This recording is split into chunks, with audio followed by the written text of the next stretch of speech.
तक हनुमान श्री राम के साथ हैं, तब तक काल का उन तक पहुंच पाना असंभव है।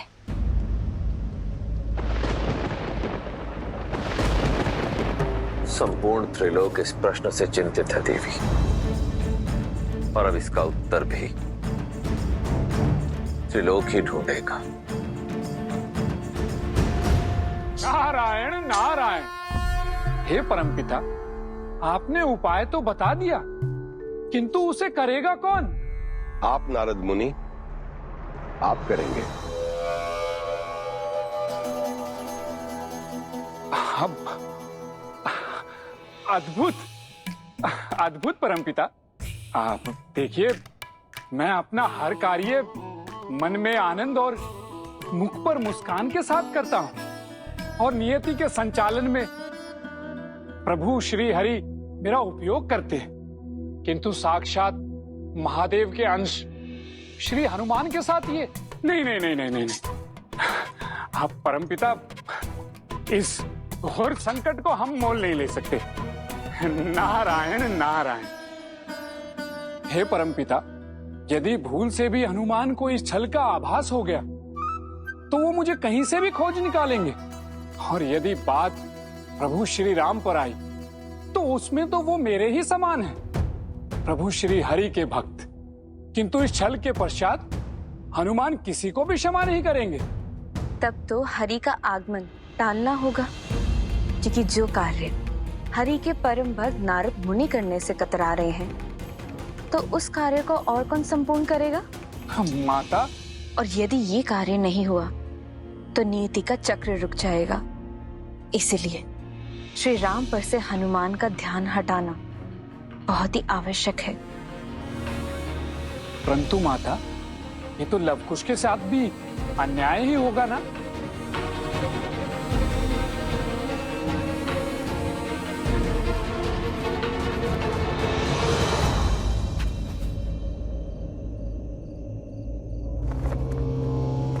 देवामिद बहुत बड़ा पितृभक्त है।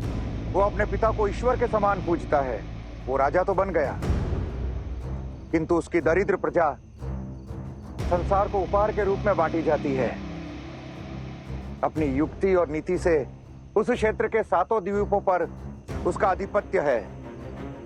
उसके लिए संपूर्ण संसार में कोई महत्व रखता है तो वो है उसका पिता कुंभकर्ण। उसका एक ही उद्देश्य है, अपने पिता कुंभकर्ण की मृत्यु का प्रतिशोध लेना।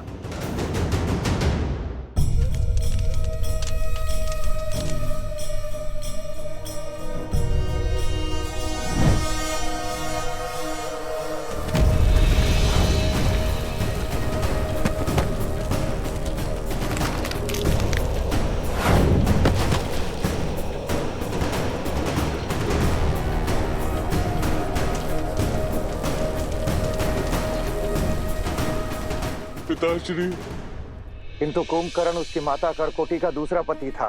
देवामित के पिता अनुलोमा को महाराज दशरथ ने देवासुर संग्राम में मार गिराया था। मैं आपका अंश तो नहीं हूं, किंतु मेरी विधवा माता से विवाह कर आपने मुझे अपने पुत्र की भांति पाला, मुझे स्नेह दिया, प्रेम की छाया दी, और एक दिन उस राम ने मुझसे मेरा संसार, मेरा पिता छीन लिया।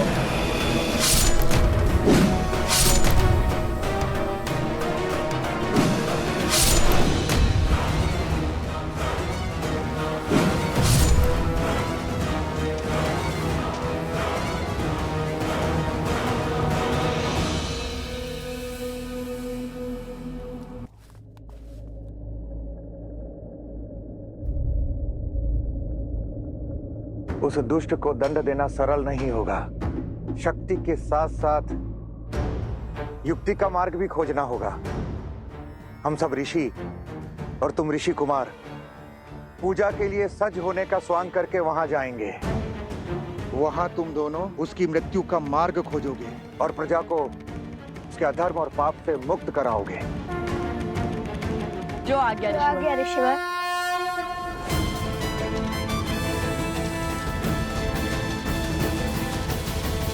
आपने तो अपना अनुज धर्म निभाया, अपने भाई की आज्ञा का पालन करने के लिए अपने जीवन का बलिदान दे दिया। अब बारी मेरी है, मैं अपना पुत्र धर्म निभाऊंगा, आपकी मृत्यु का प्रतिशोध लूंगा। अब प्रतीक्षा है तो बस एक अवसर की, जब मैं राम के कुल का सर्वनाश कर सकूं।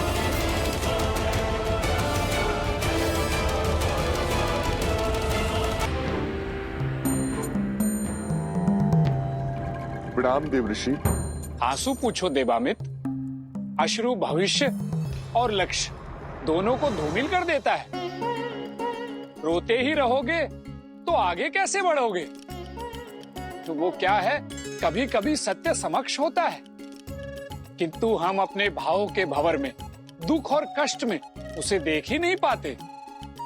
अपनी दृष्टि स्पष्ट करो और देखो, अवसर समक्ष है। बढ़ जाओ प्रतिशोध के मार्ग पर आगे। सहायता की मनसा से आए हो तो पहेलियां मत बुझाओ। यदि मुझ में आपकी बात का सार समझने जितनी बुद्धि होती तो मैं इस क्षेत्र नहीं, संपूर्ण संसार का महाराज होता। इसलिए राजनीति छोड़िए, जो कहना है स्पष्ट कहिए। मेरी बात और उसका सार केवल इतना सा है कि पिता ने पिता का अंत किया, तो क्यों ना इस बार प्रतिशोध पूर्ति के लिए पुत्र पुत्रों का संहार करते। नियति ने अवसर दिया है, चूको मत। तुम्हें ज्ञात नहीं होगा, किंतु मुझे है। जब तुम एक बालक थे तो तुमने एक पक्षी की रक्षा की थी, उसके प्राण बचाए थे, और उसी कर्म का फल देने आज मैं ब्रह्मदेव के आदेश से यहाँ आया हूँ। फिर भी यदि तुम्हें नारद राजनेता लगता है तो जाने दो। नारायण नारायण। अरे रुकिए नारद मुनि, आप तो बुरा मान गए। आप अपने पधारने का प्रयोजन बताइए। तो सुनो, अयोध्यापति श्री राम के पुत्र लव और कुश अगस्त्य ऋषि के साथ इसी ओर आ रहे हैं।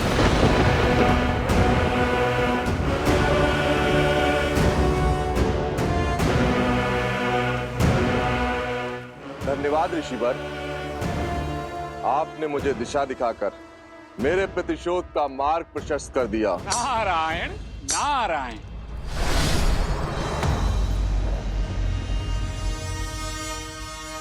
दीर्घबाहु, दुर्पाक्ष, कायासुर, भर्मासुर, तुम सब ने अपने तप से देवताओं से असंभव वरदान प्राप्त किए हैं।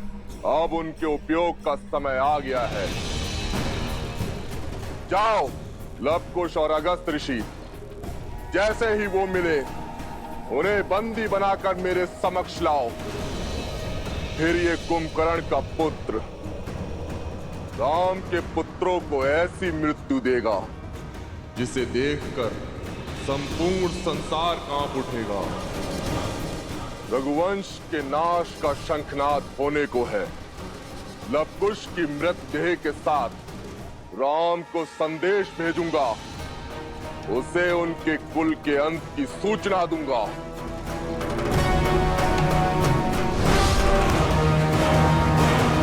ऋषि कंबोधर,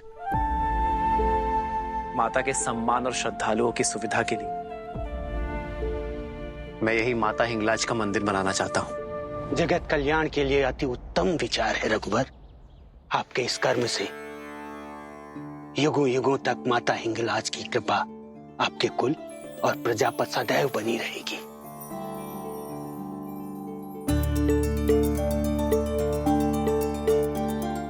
हे माता, मेरे भरत को शक्ति और संबल देना।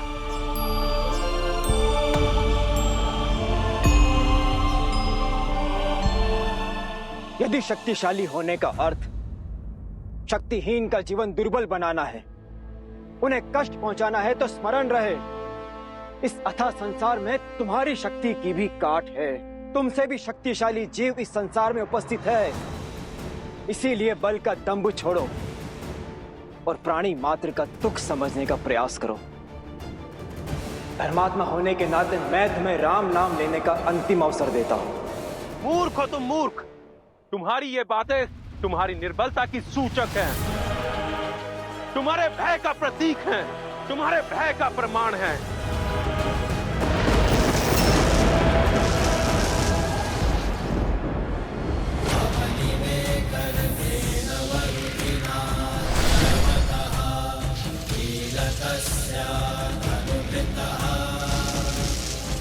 भय का नहीं, सत्य का प्रमाण है।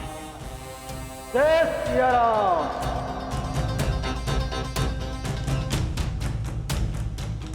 बोलो हिंगलाज देवी की, बोलो हिंगलाज देवी की।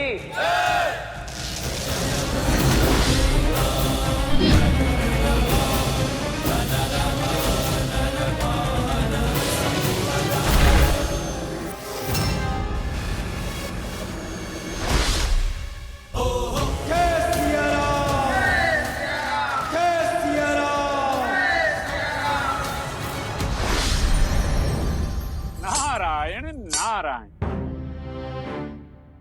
नारद जी आप यहाँ? आप इतने अचंभित क्यों हो गए हनुमान? एक भक्त दूसरे भक्त से मिलने नहीं आ सकता? अवश्य अवश्य। ये तो मेरा सौभाग्य है कि आप मुझसे मिलने पधारे। परंतु नारद जी, आप बिना उद्देश्य के कहाँ किसी से मिलने आते हैं? आज आपका कैसे आना हुआ, ये सोचकर थोड़ा सा चिंतित हूँ मैं। हाँ, बात तो अब चिंता की ही है। सोचा श्री राम से भेंट करने से पूर्व आपसे मिल लेता हूँ, किंतु चलिए अब सारी बातें उन्हें ही बता देता हूँ। चिंता केवल इतनी ही है कि कहीं प्रभु श्री राम अधिक व्यथित ना हो जाएं। नारायण नारायण। देवर्षि, भक्त के होते हुए आप भगवान को क्यों चिंतित करते हैं? प्रभु हिंगलाज माता के मंदिर का पुनर्निर्माण करवाने में व्यस्त हैं। आप कृपा करके मुझसे कहिए ना। नहीं, मैं राजकुमार भरत के पास जाता हूँ। नारायण नारायण। रुकिए, भरत भैया तो गंधर्वों के साथ युद्ध में लगे हैं। आप मुझे बताइए ना, बात क्या है? बता तो दूं, किंतु आप मेरी सहायता कैसे करेंगे हनुमान? आप तो प्रभु श्री राम की रक्षा में लीन हैं। मुनिवर, आप मुझे समस्या तो बताइए, समाधान मैं खोज लूंगा। लव कुश अगस्त्य ऋषि के साथ कहीं गए हैं, और वो जिस दिशा में गए हैं वहां कुंभकर्ण का पुत्र देवामित उनकी प्रतीक्षा कर रहा है, और उसे ज्ञात हो चुका है कि लव कुश श्री राम के पुत्र हैं। उसकी मंशा शुभ नहीं है हनुमान जी। आप निश्चिंत रहिए देवऋषि। मेरे होते मेरे अनुज लव कुश पर कोई भी कुदृष्टि नहीं डाल सकता। बस ये संदेश देने और आश्वासन के यही तो बोल सुनने आया था मैं। देवऋषि, बहुत बहुत धन्यवाद आपका। ये केवल राम काज ही नहीं, ये तो मेरे प्रभु श्री राम पर होने वाला प्रहार है, क्योंकि लव कुश की हानि प्रभु की हानि है, रघुकुल की हानि है। देवऋषि, अब ये समस्या मेरी है। नारायण नारायण।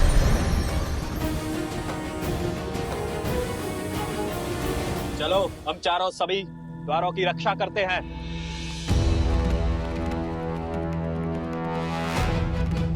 द्वार खोलो बंधु, हम ऋषि यहाँ पर पूजा के लिए आए हैं। हमें यहीं से हर ओर दृष्टि रखनी चाहिए। आसमान से सब स्पष्ट दिखाई देगा। राम के पुत्र हैं, इतने मूर्ख नहीं हैं जो सीधा द्वार से आएंगे।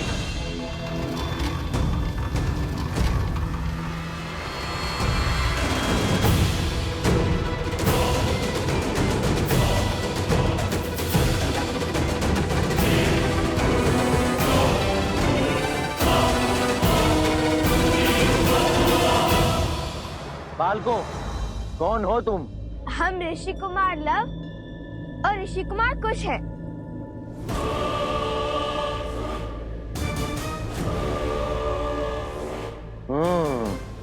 लव, कुश, यही तो है वो दोनों।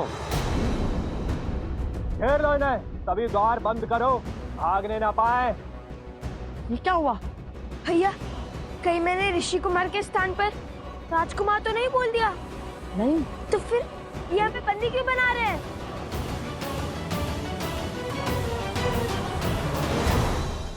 परमपिता, आपका कहा कार्य संपूर्ण हुआ।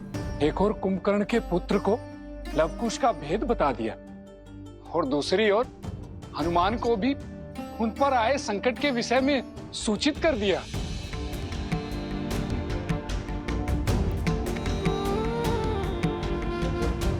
पुत्र, हरि का कार्य कर तुम्हारी आंखों में अश्रु क्यों? मुख पर पश्चाताप की पीड़ा क्यों? तुमने जो किया है वह अति आवश्यक था। हनुमान को श्री राम से पृथक करने का केवल एक यही मार्ग था। और यदि श्री राम हनुमान से पृथक नहीं हुए तो? अब क्षमा कीजिए परमपिता, मैं आपकी बात को काट रहा हूं, किंतु जिस राम नाम के स्मरण मात्र से ही हनुमान तर जाते हैं, उनकी तनिक सी समस्या से विचलित हो उठते हैं। मुझे और इस संपूर्ण संसार को उस हनुमान पर टूटने वाले कष्ट से भय लग रहा है परमपिता।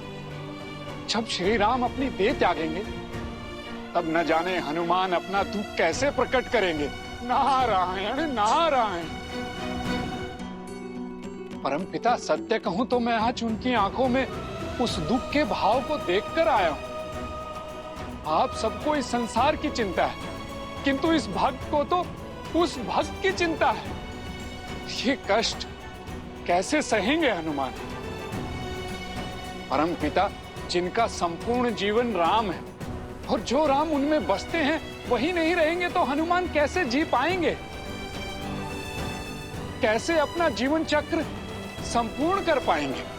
नारायण नारायण।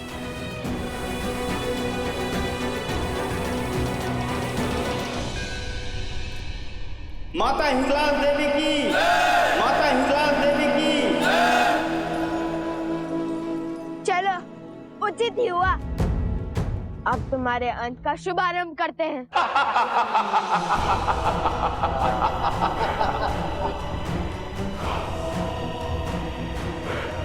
भूल कर दी बालको, जो स्वयं ही मृत्यु के मुख में चले आए। हमारे महाराज देवामित कुंभकर्ण के पुत्र वर्षों से प्रतिशोध की अग्नि में जल रहे हैं। इतने छोटे से कार्य के लिए महाराज को क्यों कष्ट देना? इनका अंत यहीं कर देते हैं और इनके शरीर को उपहार के रूप में महाराज को देते हैं।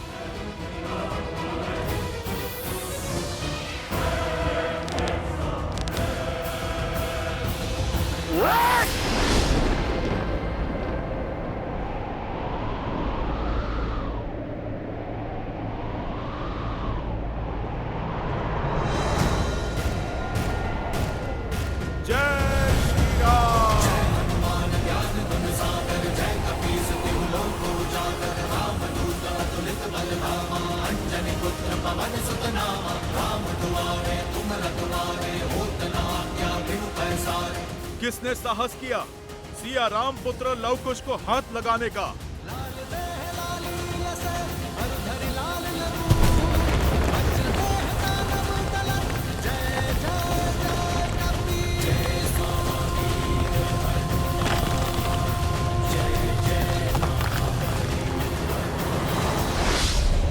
प्रणाम ब्रह्मदेव।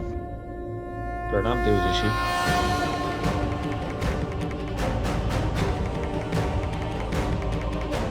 ब्रह्मदेव, हनुमान जी लवकुश की सहायता के लिए पहुंच गए हैं और एक एक कर सभी असुरों का अंत कर रहे हैं। नारायण नारायण। अर्थात अधर्म के विध्वंस का आरंभ हो भी चुका है। बस हनुमान जी के लौटने से पूर्व श्री राम अयोध्या पहुंच जाए, अन्यथा परमपिता की योजना और मेरा प्रयास दोनों ही विफल हो जाएंगे।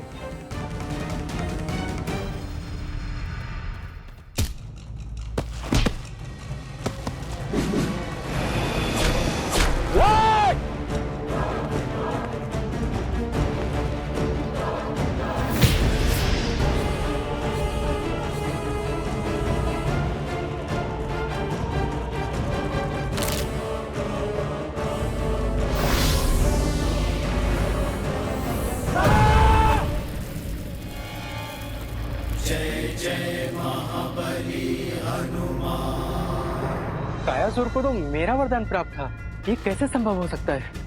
जहाँ राम भक्त हनुमान, वहाँ सब संभव है सूर्यदेव।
दुर्गम काज जगत के जेते, सुगम अनुग्रह तुम्हारे देते, और मनोरथ जो कोई लावे, सोई अमित जीवन फल पावे। चला इंद्रजीत अतुलित जो था, बंधु निधन सुनी उपजा क्रोधा, कपि दिखा तारुण भट आवा, कटकटाई कर ठार उठावा। तो दुर्पाक्ष को तो मेरे वरदान की ढाल प्राप्त है। नारायण नारायण।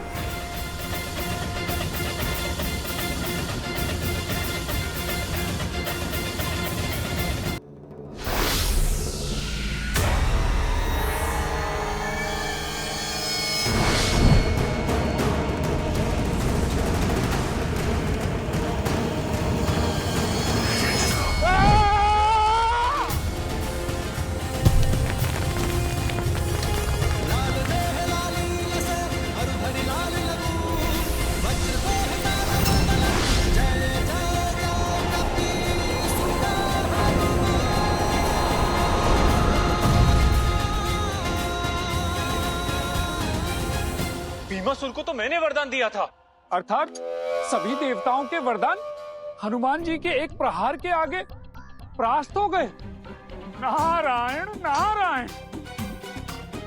जो असुर हम देवताओं द्वारा प्रदान किए कवच धारण कर युद्ध भूमि में उतरे थे, उन्हें एक एक कर हनुमान जी धूल में मिला रहे। मुझे तो भय है उन वरदानों का जो हनुमान जी को हमने बालपन में दिए थे। यह कहीं अधिकार देकर खुद हम पर भारी न पड़ जाए। जिन तीनों लोकों के संचालन का उत्तरदायित्व हम देवताओं पर है, आज वो तीनों लोक हनुमान जी की मुट्ठी में है। वो स्वयं रुद्र का स्वरूप है। हम चाहकर भी उनका कुछ नहीं बिगाड़ सकते। शांत हो जाइए आप सब, धैर्य रखिए और ये आस भी कि हनुमान अपने बल का प्रयोग करते रहें, बुद्धि का नहीं। क्योंकि यदि उनकी बुद्धि चली कि उन्हें हमारी छल का आभास हो जाएगा, अर्थात ज्ञात हो जाएगा कि हमने ही उन्हें श्री राम से पृथक करने का प्रयास किया है। यदि ऐसा हुआ तो नारायण नारायण। आयुष्मान भव। हनुमान जी, आपको तो पिताश्री के साथ होना चाहिए था। मैं तो प्रभु के साथ ही था। वो तो देव ऋषि नारद ने मुझे आकर बताया कि आप दोनों संकट में हैं। बस मैं आप दोनों को बचाने मेरे प्रभु से दूर चला आया। यदि मैं प्रभु से पूछता तो प्रभु भी मुझे यही आज्ञा देते। प्रभु तो हिंगलाज माता के मंदिर की स्थापना करके अयोध्या के लिए प्रस्थान कर चुके होंगे। मैं मार्ग में ही प्रभु के साथ हो लूंगा। चलिए, उचित ही हुआ जो आप यहाँ आ गए। आपसे भेंट भी हो गई हमारी। किंतु एक बात समझ नहीं आई कि हम पर आक्रमण होने से पहले देव ऋषि को ज्ञात कैसे हुआ? ये श्री राम का पुत्र है ना कुश। ये बड़ा ही अबोध है, किंतु इसकी बुद्धि बड़ी तीव्र है। ये मुझे फंसाकर ही मानेगा। नारायण नारायण। नारद, तो उसी का सब उसी का किया धरा है।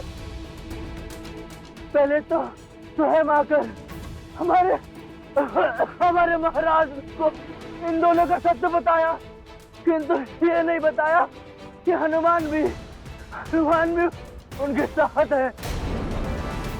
ये हमें घेर कर मारने का षड्यंत्र था उस नारद का।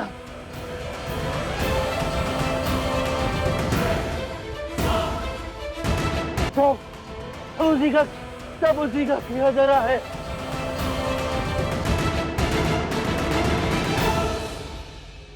मैं तो हर ओर से फंस गया। अब क्या होगा नारद? नारायण नारायण। हे परमपिता, आप ही कुछ कर सकते हैं। रक्षा कीजिए, रक्षा कीजिए माता।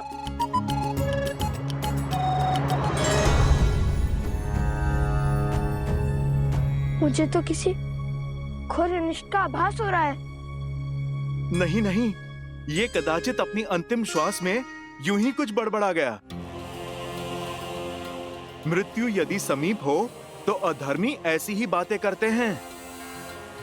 क्या आपको मेरी सेवा की आवश्यकता है? वो क्या है ना, जब प्रभु मंदिर में थे तब तक मन चिंता मुक्त था, किंतु अब जब प्रभु अयोध्या के लिए निकल चुके हैं तो मेरा हृदय घबरा रहा है। मुझे शीघ्रातिशीघ्र प्रभु के पास पहुंचना है। हाँ हाँ, आप अवश्य जाइए हनुमान जी। वैसे भी ऋषिवर ने उस दुष्ट देवामित्र का दंड का दायित्व हमें सौंपा है और उसे संपूर्ण भी हम ही करेंगे। पहले समझाएंगे, यदि न माना तो उसे समाप्त कर देंगे।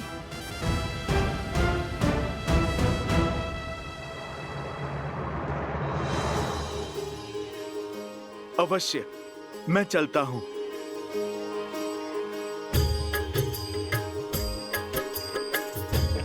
आज्ञा दीजिए। आयुष्मान भव। दुख भंजन जय हनुमान, संकट मोचन जय हनुमान, महावीर प्रभु जय हनुमान, अंजनी पुत्र जय हनुमान। स्मरण है ना, जब भी हनुमान की आवश्यकता पड़े अपने बड़े भाई को स्मरण कर लेना।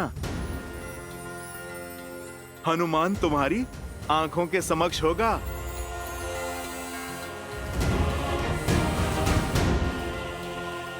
जय श्री राम। जय जय पवन पुत्र हनुमान, बजरंग बली हनुमान, जय जय महाबली हनुमान।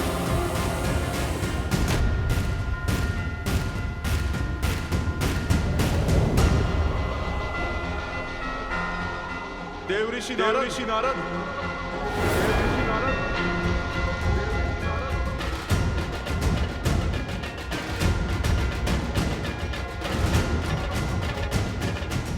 देव ऋषि नारद। देव ऋषि नारद, हनुमान जी को अब आप ही रोक सकते हैं। जाइए और रोकिए उन्हें। नहीं नहीं, वो पवन पुत्र हैं, रुद्र रूप है, ना जाने वो क्या ही कर दे। अब तो मुझे केवल एक ही भाव बचा सकता है, प्रभु की शरण। प्रभु की शरण?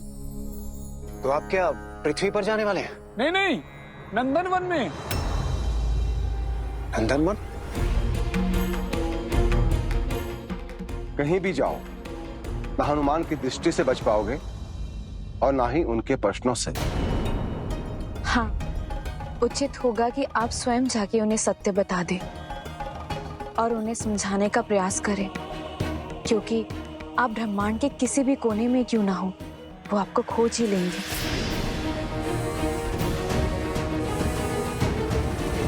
माता, वो भले ही मुझे खोज लें, लेकिन मेरे कार्य में विघ्न नहीं डाल पाएंगे। उन्हें बिना उत्तर पाए ही लौटना होगा। नारायण नारायण।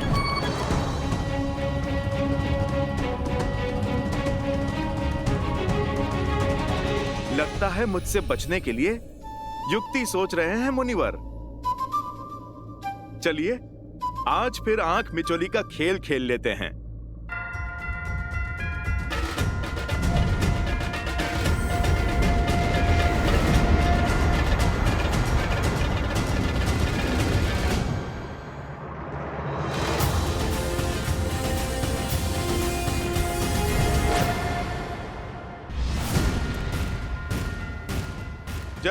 जय श्री राम।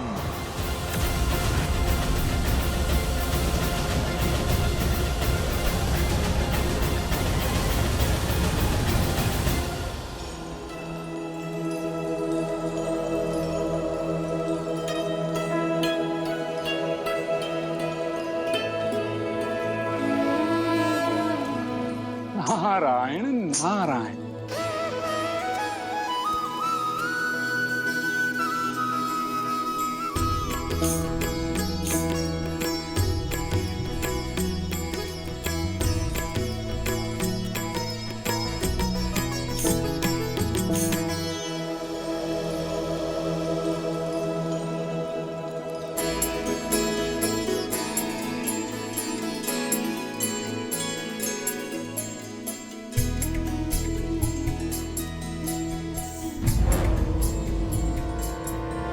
श्रीरामचंद्र कृपालु भजु मन हरण भव भय दारुणम नव कंज लोचन कंज मुख कर कंज पद कंजारुणम कंदर्प अगणित अमित छवि नव नील नीरज सुंदरम पट पीत मानहु तड़ित रुचि सुचि नौमि जनक सुतावरम।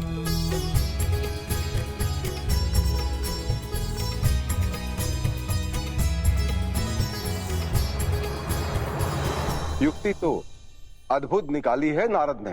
हनुमान हरि के भजन में कभी विघ्न नहीं डालेंगे। यमदेव, यही उचित समय। देवऋषि नारद ने श्रीहरि के भजन से हनुमान जी को बांध दिया है और श्री राम भी अयोध्या पहुंचने ही वाले हैं। भेज दीजिए काल पुरुष को, यही उचित समय होगा।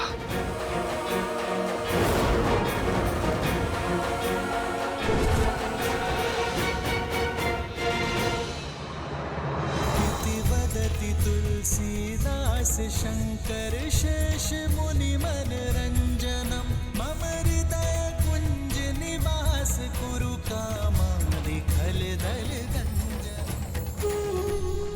एक भक्त ने दूसरे भक्त को रोकने के लिए भगवान का ही सहारा लिया है। अद्भुत चतुराई है आप में देवर्षि नारद। अब क्या करोगे मेरे हनुमान?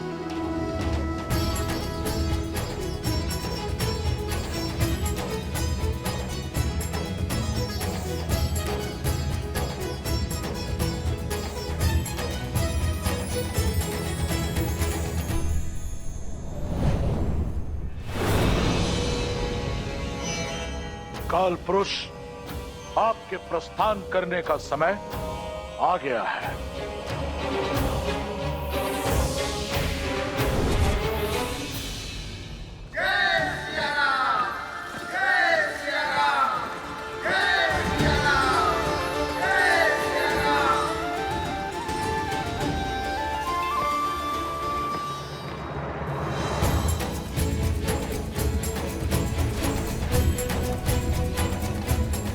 प्रभु, प्रभु अयोध्या पहुंच गए?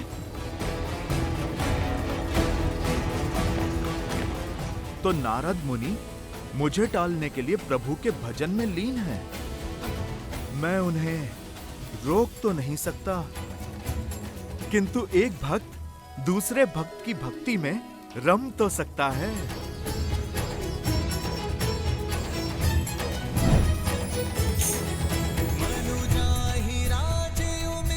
अच्छा, तो इन्हें लगता है मुझसे अधिक स्तुति कर पाएंगे ये।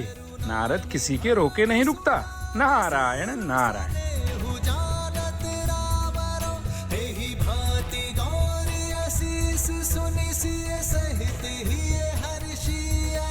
तुलसी भवानी पूज पुनि पुनि मुदित मन मंदिर चली, मुदित मन मंदिर चली, मुदित मन मंदिर चली। सिया राम, सिया राम,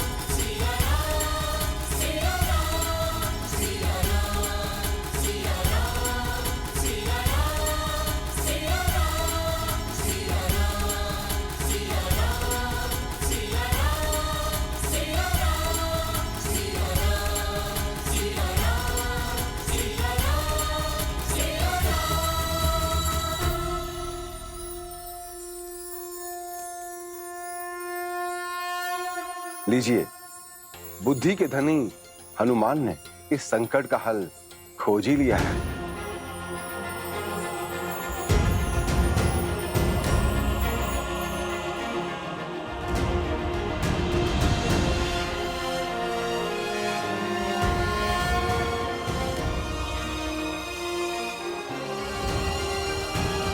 मान गए हनुमान जी, प्रभु के परम भक्त तो केवल आप ही हैं। मुनिवर, ये तो आपकी कृपा है, किंतु आज ये भक्त इस भक्त के प्रश्नों से बचने का प्रयास कर रहा है। नारायण नारायण। आपकी राजनीति मेरी समझ से तो परे है। एक और उधर बताया तो दूसरी ओर इधर। देखिए हनुमान जी, मैंने तो वही किया जो मुझे कहा गया था। आप इस समय श्री राम के साथ नहीं हो सकते। हनुमान जी, मेरी चाल का केवल यही कारण है। प्रभु के साथ नहीं हो सकता अर्थात? अधिक तो नहीं कह सकता हनुमान जी, किंतु इस समय आपका श्री राम के साथ होना नियति को स्वीकार नहीं है हनुमान जी। और मेरा कार्य केवल इतना ही था कि मैं आपको श्री राम से दूर ले जाऊं। मैं आपकी भक्ति के आगे अपना मस्तक झुकाता हूं हनुमान। आप जैसा भक्त इस धरा पर न जन्मा है न कभी जन्मेगा। आपकी शुद्ध भक्ति से आने वाला युग श्रद्धा एवं सतता सीखेगा, संबंध निभाना सीखेगा, और इसी कारण आप सदैव सदैव के लिए स्मरण किए जाएंगे। बस इससे अधिक मैं और कुछ नहीं कह सकता हूं हनुमान जी। मुनिवर, मेरा संदेश सत्य में बदल रहा है। मेरे प्रभु पर संकट के बादल मंडरा रहे हैं। आप मुझे आज्ञा दीजिए। मेरे जीवन का एकमात्र उद्देश्य प्रभु की रक्षा मुझे पुकार रहा है। जय श्री राम।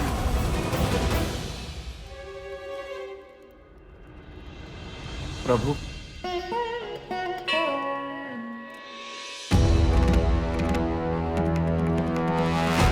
ऋषिवर, इसके आगे का मार्ग हम स्वयं पूर्ण करेंगे, क्योंकि कुंभकर्ण पुत्र देवामीर को यह ज्ञात हो चुका होगा कि श्री राम के पुत्र यहाँ आ चुके हैं। ऐसे में हम पर अनंत प्रहार होने लगेंगे और इसमें आपका जीवन भी संकट में आ सकता है। और गुरुवर, आपको कोई संकट में डालकर हमें विवश करे तो वो मुझे बिल्कुल स्वीकार नहीं। इसलिए हम आपसे आग्रह करते हैं कि आप जाकर शिव मंदिर में बैठकर तप कीजिए। तब तक हम इस कुंभकर्ण के पुत्र को समझा कर आते हैं। कल्याण हो।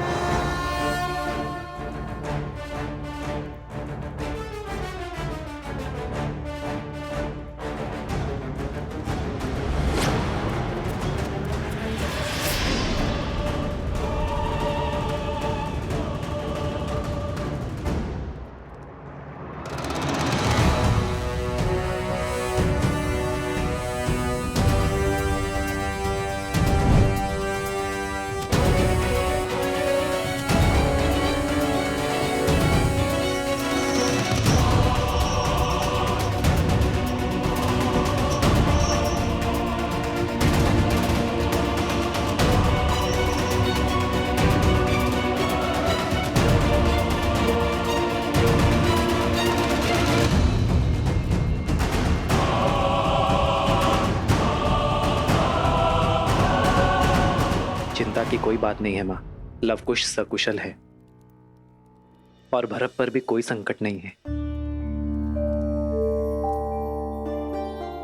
मेरे भरत ने युद्ध जीत लिया है और मैंने भरत को उसी क्षेत्र में उसके 2 पुत्रों के नाम से राज्य तक्षशिला और पुष्कलवती स्थापित करने का आदेश दे दिया है। राज्य के निर्माण के पश्चात वो लौट आएगा माँ।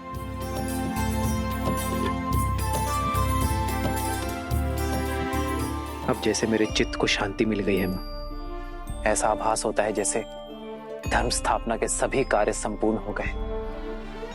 हमारे रघुकुल के वंशज राज्य की बागडोर संभालने के लिए इस वंशज को आगे ले जाने के लिए पूर्णतः सज्ज है। लगता है जैसे मेरे कंधों से बहुत बड़ा भार उतर गया है।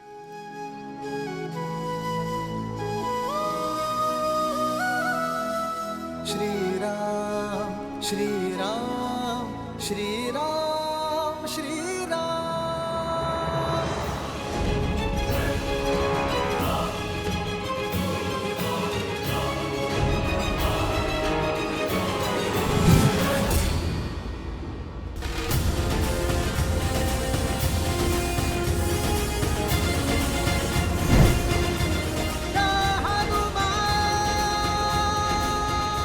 पहले मेरी माता के प्राण लिए, फिर लक्ष्मण भैया को छीना। अब ये नियति मुझसे मेरे प्रभु को पृथक करने का षड्यंत्र रच रही है। कुछ तो है जो मेरी सोच और समझ से बाहर है। अति शीघ्र प्रभु के पास पहुंचना होगा।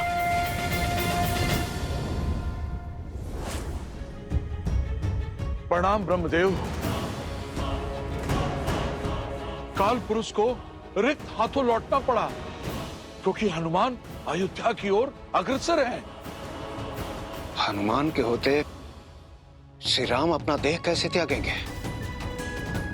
समाधान समस्या में ही छिपा है इंद्रदेव। हनुमान किसी की नहीं सुनेंगे सिवाय श्री राम के। तो अब क्या किया जाए ब्रह्मदेव?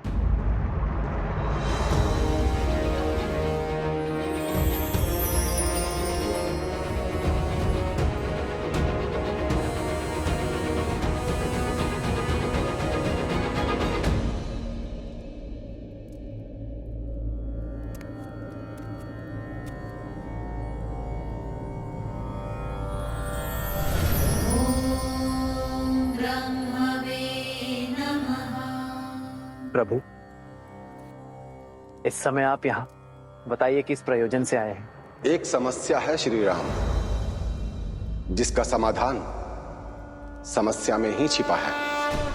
हमारे संकट का निवारण आप हैं श्री राम। मैं उसी दुविधा के हल के लिए यहां उपस्थित हुआ हूं, जिसके लिए आप भी चिंतित हैं हनुमान।